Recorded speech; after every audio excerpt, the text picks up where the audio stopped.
ಕಣ್ಣು ಹಾಕಿದ್ರು, ಇವಾಗ ಫುಟ್ಪಾತ್ಗೆ ಕಣ್ಣು ಹಾಕಿದ್ರು.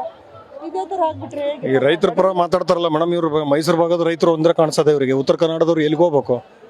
ನಾನು ಉತ್ತರ ಕನ್ನಡ ಗುಲ್ಬರ್ಗದವನೇ ನಾನು. ಅಲ್ಲಿ ಬರಗಾಲ, ಮಳೆಗಾಲ ಹೋಗಿ ಹಸಿ ಬರಗಾಲ ಬಂದ್ಬಿಟ್ಟೈತೆ. ಒಂದನಿ ಕುಡಿಯೋಕೆ ನೀರಿಗೂ ವ್ಯವಸ್ಥೆ ಇಲ್ಲ ಅಲ್ಲಿ ಸರಿಯಾಗಿ. ಒಂದು ಪ್ರಾಪರಾಗಿ ರೋಡ್ಗಳಿಲ್ಲ. ಜನ ಹೆಂಗ್ ಬೇಕಂಗೆ ಬಿದ್ದು ಅಲ್ಲಲ್ಲಿ ಆಕ್ಸಿಡೆಂಟ್ ಎಲ್ಲ ಸಾಯ್ತವ್ರೆ. ಈಗ ಗುಲ್ಬರ್ಗದಲ್ಲಿ ಮಾಡ್ತಾವ್ರೆ. ಈಗ CCTV ಕೂಡ್ಸಿದೀವಿ, ಅಲ್ಲಿ ಇದು ಮಾಡಿದೀವಿ, ಸಿಗ್ನಲ್ಗಳು ಇದಾಗ್ತಾ ಇದಾವೆ. ನೀವು ಹೆಲ್ಮೆಟ್ ಹಾಕಿ ಕಡ್ಡಾಯವಾಗಿ ಅಂತ ಹೇಳ್ತಾರೆ. ಕರೆಕ್ಟಾಗಿ ರೋಡ್ ಮಾಡಿದ್ರೆ ತಾನೇ ಅವ್ರು ಇದು ಮಾಡ್ಕೊಂಡು ಹೋಗೋದು ಅಂತ ಹೇಳಿದ್ರಿ ಸರ್ ನೀವು. ರಿಯಲಿ ನೀವು ರೋಡ್ ವ್ಯವಸ್ಥೆ ಇಲ್ಲ, ಚರಂಡಿ ವ್ಯವಸ್ಥೆ ಇಲ್ಲ, ನೀರಿನ ವ್ಯವಸ್ಥೆ ಇಲ್ಲ, ಅದನ್ನೆಲ್ಲ ಬಿಡ್ತೀರಾ, ಜನಗಳ ಮೇಲೆ ಹೊರೆ ಮಾಡ್ತೀರಾ ಎಲ್ಲದಕ್ಕೂ. ಒಂದೊಂದು ರೂಪಾಯಿ ಎಲ್ಲದಕ್ಕೂ ಒಂದೊಂದಕ್ಕೂ ಟ್ಯಾಕ್ಸ್ ಸೇರಿಸ್ಕೊಂಡೇ ಹೋಗ್ತಾವ್ರಿ ಇವರು. ಯಾವ್ದು ಕಮ್ಮಿ ಮಾಡಿದಾರೆ ಹೇಳಿ? ಈ ಸಿಗ್ನಲ್ ಇದರಲ್ಲೆಲ್ಲ ಈ ಜಂಪ್ ಆದ್ರೆ ಒಂದಿದಕ್ಕೆ ಜಂಪ್ ಆದ್ರೆ 500 ರೂಪಾಯಿ ಅಂತ ಹೇಳ್ತಾರೆ. ಈಗ 1000 ರೂಪಾಯಿ ಮಾಡ್ಬಿಟ್ಟವ್ರು ಅದನ್ನ. ಇನ್ನು ಜನಗೆ ಹೊರೆ ಕಮ್ಮಿ ಆಗೋದು ಮಾಡ್ತಿಲ್ಲ ಇವರು, ಹೊರೆ ಜಾಸ್ತಿ ಆಗೋದು ಮಾಡ್ತಿದ್ರು ಅಷ್ಟೇನೆ.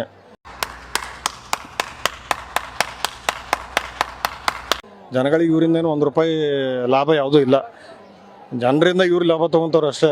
ಸರ್ಕಾರದಿಂದ ಜನಕ್ಕೇನು ವ್ಯವಸ್ಥಿತವಾಗಿ ಆಗ್ತಾ ಇಲ್ಲ ಮೇಡಮ್, ಅಷ್ಟೇ. ಈಗ ಉತ್ತರ ಕನ್ನಡದಲ್ಲಿ ಮಾಡ್ಬೇಕು. ಇವ್ರು ಬಿಡದಿನ ಹಿಡ್ಕೊಂಡು ಏನಕ್ಕೆ ಮಾಡ್ತಾ ಇದ್ದಾರೆ? ಯಾಕೆ ಬಿಡದಿವ್ರೆ ಮೈಸೂರು ಭಾಗದವ್ರು ಮಾತ್ರ ಕರ್ನಾಟಕ ಜನ ಓಟ್ ಹಾಕೋರು ಇವರಿಗೆ. ಇವ್ರ ಸರ್ಕಾರ ಬರೋಕ್ಕೆ 140 ಸೀಟ್ ಬಂತು. ಇವರಿಗೆ ಮೈಸೂರು ಭಾಗದವ್ರು ಓಟ್ ಹಾಕಿದ್ದ. ಯಾಕೆ ಉತ್ತರ ಕನ್ನಡದವ್ರು ದನ ಕಾಯಕ್ಕೆ ಹೋಗ್ಬೇಕು ಅವರು? ಇದು ಆಕ್ಚುಲಿ ಚೆನ್ನಾಗಿದೆ. ನಾನು double post graduate, MBA MSW ಮಾಡಿರೋದು. ಇಲ್ಲಿ ಕೊಡೋ 30,000ಕ್ಕೆ ನಾನು ಅಲ್ಲಿಂದ ಇಲ್ಲಿಗೆ ಬಂದಿದ್ದೀನಿ. ತಂದೆ ತಾಯಿ ಎಲ್ಲೋ, ನಾವೆಲ್ಲೋ, ಮನೆ ಎಲ್ಲೋ, ಮಠ ಎಲ್ಲೋ.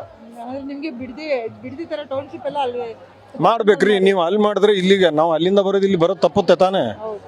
ನೀವು ಜನದಟ್ಟಣೆ ಕಮ್ಮಿ ಆಗುತ್ತೆ, ಜನಗಳ ಸಮಸ್ಯೆನೂ ಆಲಿಸಂಗಾಗುತ್ತೆ, ಅಲ್ಲಿ ಒಂಚೂರು ಡೆವಲಪ್ಮೆಂಟು ಆಗುತ್ತೆ, ಅಲ್ಲಿರೋ ಬರಡು ಭೂಮಿಗಳೆಲ್ಲ ಒಂಚೂರು ಏನೋ ಒಂದು ವ್ಯವಸ್ಥಿತವಾಗಿ ಉದ್ಧಾರ ಆಗುತ್ತೆ.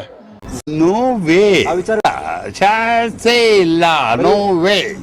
ನಿಮ್ಗೆ ಯಾಕೆ ಬೇಕದು? ನಾಳೆ ದಿನ ನಿಮ್ಗೆ 4 ಜನ ಓಟ್ ಕೇಳೋಕೆ ಹೋದ್ರು ಮರ್ಯಾದೆ ಕೊಟ್ಟು ಹಾಕ್ತಾರೆ.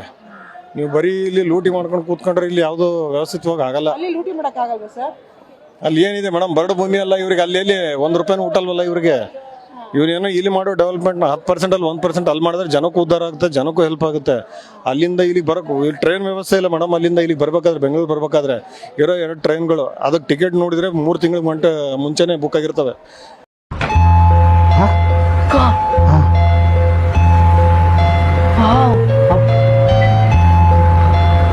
ಜನರಲ್ ಬೋಗಿಲಿ ಕೂತ್ಕೊಂಡು ಬರ್ತಾರೆ. ಅವ್ರ ಪರಿಸ್ಥಿತಿ ಹೆಂಗಿರಕ್ಕೆ ತಾನೇ ಬರೋದು ಇಲ್ಲಿಗೆ ಅವರು. ಅದನ್ನ ನೀವು ಪ್ರಾಪರ್ ಆಗಿ ಮಾಡಿದ್ರೆ ಅವ್ರೇ ಇಲ್ಲಿಗೆ ಬರ್ತಾರೆ, ಊರು ಬಿಟ್ಟು ಊರಿಗೆ. ಅವ್ರು ಏನ್ ಮಾಡ್ತಾ ಇದ್ರು ಗೊತ್ತಾ? ಬೆಂಗಳೂರನ್ನ ದೊಡ್ಡದು ಮಾಡ್ಬೇಕು ಅಂತ ಮಾಡ್ತಾ ಇದಾರೆ. ಈಗ ಆ ಕಡೆ ಕರ್ನಾಟಕದಲ್ಲಿ ಅಲ್ಲಲ್ಲ, ಈಗ ಮಹಾರಾಷ್ಟ್ರದಲ್ಲಿ ನೋಡಿ, ಪುಣೆನೂ ದೊಡ್ಡದು ಮಾಡಿದ್ರು. ಅಲ್ಲಿ ವ್ಯವಸ್ಥೆ ಹೆಂಗ್ ಮಾಡಿದ್ದಾರೆ, ಕ್ಯಾಪಿಟಲ್ ಸಿಟಿನ. ಬರೀ ಮುಂಬೈ ಒಂದು ಮಾತ್ರ ಹಿಡ್ಕೊಂಡು ಕೂತಿದ್ದಾರೆ ಅವರು. ಮುಂಬೈ ಎಷ್ಟರ ಮಟ್ಟಕ್ಕೆ ಮಾಡ್ಬೇಕು ಅಷ್ಟರ ಮಟ್ಟಕ್ಕೆ ಮುಂಬೈ ಎಕ್ಸ್ಪೆಂಡ್ ಮಾಡಿದ್ದಾರೆ. ಪುಣೆನೂ ಮಾಡಿದ್ರು. ಇಂಡಸ್ಟ್ರಿಯಲ್ ಆಗಲಿ, ಸಾಫ್ಟ್ವೇರ್ ಆಗಲಿ, ಎಲ್ಲನೂ ಆಗಲಿ. ಇದು ಮಾಡ್ಬೇಕು ಉತ್ತರ ಕರ್ನಾಟಕಕ್ಕೆ. ನೀವು ಅಲ್ಲೂ ಇಂಡಸ್ಟ್ರಿಯಲ್ ಕೊಡಬೇಕು. ಅಲ್ಲಿರೋ ಟೆಕ್ಸ್ಟೈಲ್ಗಳನ್ನ ಸ್ಯಾಂಕ್ಷನ್ ಆಗಿರೋದನ್ನ ಇವರು ಉಳಿಸ್ಕೊಳಕ್ಕಾಗಿಲ್ಲ ಇವ್ರು ಹಣೆ ಬರೋಕ್ಕೆ.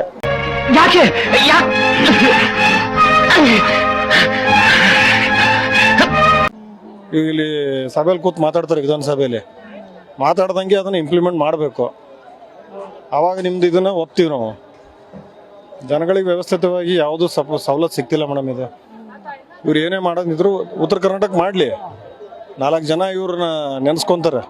ಬಿಟ್ಟು ಉತ್ತರ ಕರ್ನಾಟಕಕ್ಕೆ ಬರ್ಲಿ ಅಂತೀರಾ ನೀವು? ಮಾಡ್ಬೇಕು ಉತ್ತರ ಕರ್ನಾಟಕಕ್ಕೆ. ಯಾಕೆ 371 ಮಾಡಿರೋದು ದಿನಕ್ಕೆ ಹಿಂದುಳಿದವರು ಉದ್ಧಾರ ಆಗಲಿ ಅಂತ ಮಾಡಿರೋದು. ಇವ್ರೇನ್ ಮಾಡ್ತಾವ್ರೆ? ಅದು ಜಾರಿಯಾಗಿ 11-12 ವರ್ಷ ರನ್ನಿಂಗ್. ಈಗ ಪ್ರತಿ ವರ್ಷ ಹೋಗ್ತಾರೆ, ಫ್ಲಾಗ್ ಇದು ಮಾಡ್ತಾರೆ, ಬರ್ತಾರೆ. ಎಲ್ಲ ಶೋ ಅಪ್ಗೆ ಮಾಡಿರೋದು ಅಷ್ಟೇ. ಉದ್ಧಾರ ಮಾಡೋಕ್ಕಂತೂ ಏನೂ ಮಾಡಿಲ್ಲ ಇವರು ಅಷ್ಟೇ. ಇವರು ಖರ್ಗೆ ಅವರು ಹೇಳ್ತಾರೆ, ನಾನ್ ಮಾಡಿದ್ದು ಅಂತ. ಮಾಡಿರೋದು ವೈಜನಾಥ್ ಪಾಟೀಲ್ ಅವರು. ಅವ್ರು ಮಾಡಿರೋದು ತೀರ್ಕೊಂಡು ಹೋದ್ರು. ಅವ್ರು ಏನು ಯಾವುದಕ್ಕೂ ಶೋ ಅಪ್ ಮಾಡ್ಕೊಂಡು ಬರಲಿಲ್ಲ ಅವರು. ಅವ್ರು ಬೀದಿಗಳದ್ದು ಹೋರಾಟ ಮಾಡ್ಕೊಂಡು ಮಾಡಿದ್ರು 4 ಜನಕ್ಕೆ ಉದ್ಧಾರ ಆಗಲಿ ಅಂತ. ಇವ್ರು ಮುಂದೆ ನಿಂತು ಅದನ್ನು ವಹಿಸ್ಕೊಂಡು ಎಕ್ಸ್ಪೆಂಡ್ ಮಾಡಿ ಉದ್ಧಾರ ಮಾಡೋದು ಲೆಕ್ಕದಲ್ಲಿ ಮಾಡ್ಬೇಕು ಇವರು. ಅದನ್ನು ಮಾಡ್ತಾ ಇಲ್ಲ ಇವ್ರು ಯಾರೂ. ಮಾಡಬೇಕು. ನೀವು ಎಲ್ಲಾನು ತಂದು ಅಲ್ಲಿಗೆ ಹಾಕ್ರಿ ಅಂತ ನಾವು ಹೇಳ್ತಾ ಇಲ್ಲ. 10ರಲ್ಲಿ 2% ಆದ್ರೆ ನೀವು ಅಲ್ಲಿಗೆ ಕೊಡ್ಬೇಕು ತಾನೆ. ಜನ ಉದ್ಧಾರ ಆಗಬೇಕು. ಜನದ ಕಷ್ಟ ನೀವು ಕೇಳ್ತೀರಪ್ಪ, ಅದು ಮಾಡಬೇಕು. ಅದನ್ನ ಮಾಡಲ್ಲ ನೀವು. ನಿಮಗೇನು ನಿಮ್ಮ ಪ್ರಾಪರ್ಟಿ ಬೆಳಿಬೇಕು, ಅಕ್ಕಪಕ್ಕ ನಿಮ್ಮ ಪ್ರಾಪರ್ಟಿಗಳಿರ್ತವೆ, ಅದನ್ನು ಬಿಡದಿ ಹೆಸರಲ್ಲಿ ಅದೊಂದು ಲ್ಯಾಂಡ್ ಮಾಫಿಯಾ ಅದು. ನಿಜ ಹೇಳಿದಕ್ಕೆ ನಿಮಗೆ ತಿಕ್ಕ ಉರಿದೋಯ್ತಾ?